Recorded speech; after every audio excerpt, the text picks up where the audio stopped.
सुप्रभात बहनों। कक्षा एकादश।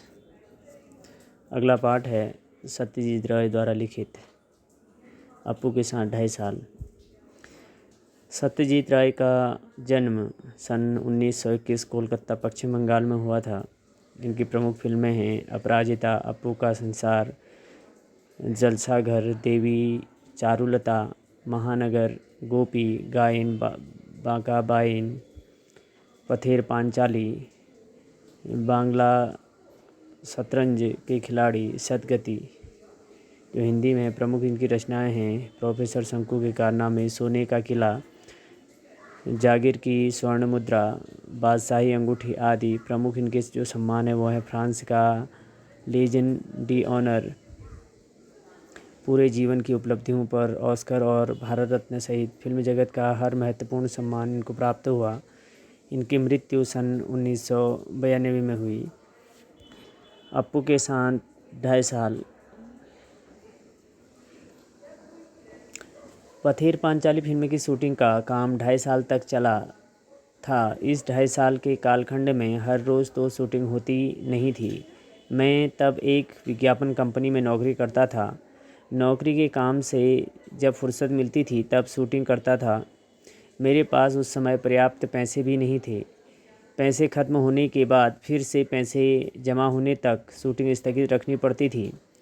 शूटिंग का आरंभ करने से पहले फिल्म में काम करने के लिए कलाकार इकट्ठा करने का एक बड़ा आयोजन हुआ। विशेषकर अप्पू की भूमिका निभाने के लिए 6 साल का लड़का मिल ही नहीं रहा था।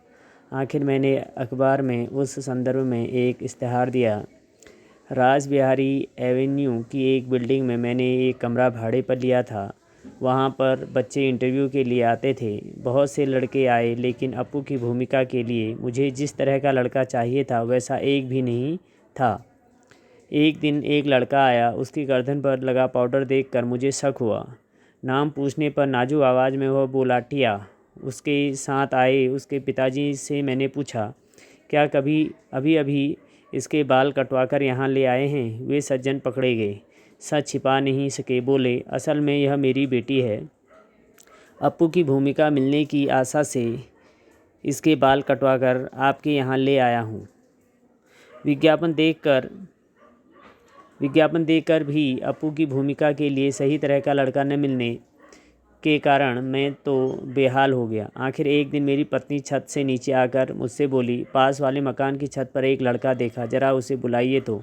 आखिर हमारे पड़ोस के घर में रहने वाला लड़का सुबीर बनर्जी ही पथेर पांचाली में अप्पू बना। फिल्म का काम आगे भी 2.5 साल चलने वाला है, इस बात का अंदाज़ा मुझे पहले नहीं था। इसलिए जैसे जैसे दिन बीतने लगे वैसे वैसे मुझे डर लगने लगा। अप्पू और दुर्गा की भूमिका निभाने वाले बच्चे अगर ज़्यादा बड़े हो गए तो फिल्म में वह दिखाई देगा, लेकिन मेरी खुशकिस्मती से उस उम्र में बच्चे जितने बढ़ते हैं उतने अप्पू और दुर्गा की भूमिका निभाने वाले बच्चे नहीं बढ़े। इंदिरा ठाकुरन की भूमिका निभाने वाली 80 साल उम्र की चुन्नीबाई देवी 2.5 साल तक काम कर सकी। यह भी मेरे सौभाग्य की बात थी। शूटिंग की शुरुआत में ही एक गड़बड़ हो गई। अप्पू और दुर्गा को लेकर हम कलकत्ता से 70 मील पर पालसिड नाम के एक गांव गए। वहां रेल लाइन के पास कासफूलों से भरा एक मैदान था। अप्पू और दुर्गा पहली बार रेलगाड़ी देखते हैं। इस सीन की शूटिंग हमें करनी थी। यह सीन बहुत ही बड़ा था। एक दिन में उसकी शूटिंग पूरी होना मुमकिन था। कम से कम 2 दिन लग सकते थे। पहले दिन जगरात्रि पूजा का त्यौहार था। दुर्गा के पीछे पीछे दौड़ते हुए अप्पू कासफूलों के वन में पहुंचता है। सुबह शूटिंग शुरू करके शाम तक हमने सीन का आधा भाग चित्रित किया। निर्देशक, छायाकार, छोटे अभिनेता अभिनेत्री हम सभी इस क्षेत्र में नवागत होने के कारण थोड़े बोराए हुए थे। बाकी का सीन बाद में चित्रित करने का निर्णय लेकर हम घर पहुंचे। 7 दिन बाद शूटिंग के लिए उस जगह गए तो वह जगह हम पहचान ही नहीं पाए। लगा ये कहाँ आ गए हम। कहाँ गए थे वे सारे कासफूल। बीच के 7 दिनों में जानवरों ने सारे कासफूल खा डाले थे। अब अगर हम उस जगह बाकी आधे सीन की शूटिंग करते तो पहले आधे सीन के साथ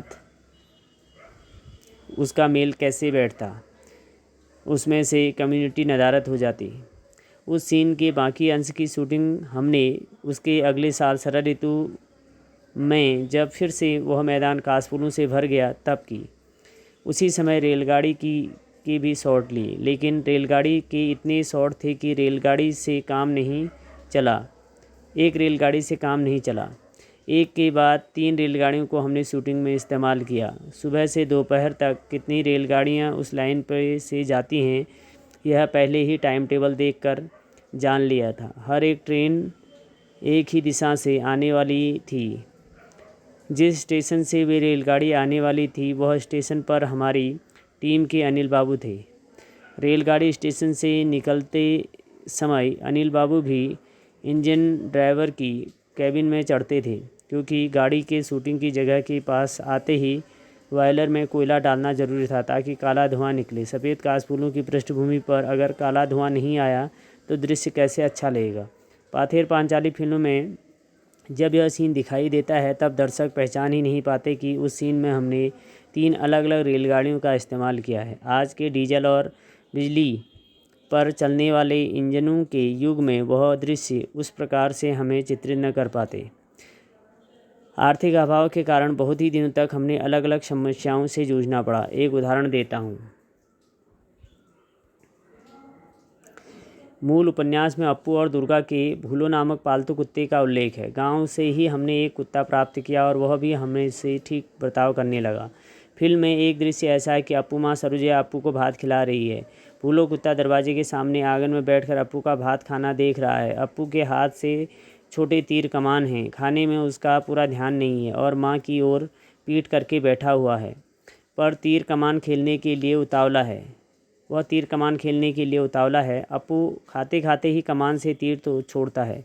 उसके बाद खाना छोड़कर तीर वापस लाने के लिए जाता है। सरोजा बाएं हाथ में वह थाली और दाहिने हाथ में निवाला लेकर बच्चे के पीछे दौड़ती है, लेकिन बच्चे के भाव देखकर वह जान जाती है कि अब वह कुछ नहीं खाएगा। भूलो कुत्ता भी खड़ा हो जाता है। उसका ध्यान सरोजा के हाथ में जो भात की थाली है उसकी ओर है। इसके बाद वाले शॉट में हमें ऐसा दिखाना था कि सरोजा थाली में बचा भात एक गमले में डाल देती है और भूलो वह भात खाता है, लेकिन यह शॉट हम उस दिन ले नहीं सके क्योंकि सूरज की रोशनी ख़त्म हुई और उसी के साथ हमारे पास जो पैसे थे वे भी ख़त्म हुए। 6 महीने बाद फिर पैसा इकट्ठा होने पर हम फिर बोडाल गांव में उसी सीन का बाकी अंश चित्रित करने के लिए गए, लेकिन वहां जाने पर समाचार मिला कि भूलो कुत्ता अब इस दुनिया में नहीं है। अब क्या होगा? खबर मिली कि भूलो जैसा दिखने वाला एक और कुत्ता गांव में है। अब लाओ पकड़ के उस कुत्ते को। सचमुच यह कुत्ता भूलो जैसा ही दिखता था। वह भूलो से बहुत ही मिलता जुलता था। उसके शरीर का रंग तो भूलो जैसा बादामी था ही, उसकी दुम का छोर भी भूलो कि दुम की छोर जैसा ही सफ़ेद था। आखिर यह फेंका हुआ भात उसने खाया और हमारे उस दृश्य की शूटिंग पूरी हुई। फिल्म देखते समय यह बात किसी के भी ध्यान में नहीं आती कि एक ही सीन में हमने भूलो की भूमिका में 2 अलग अलग कुत्तों से काम लिया है।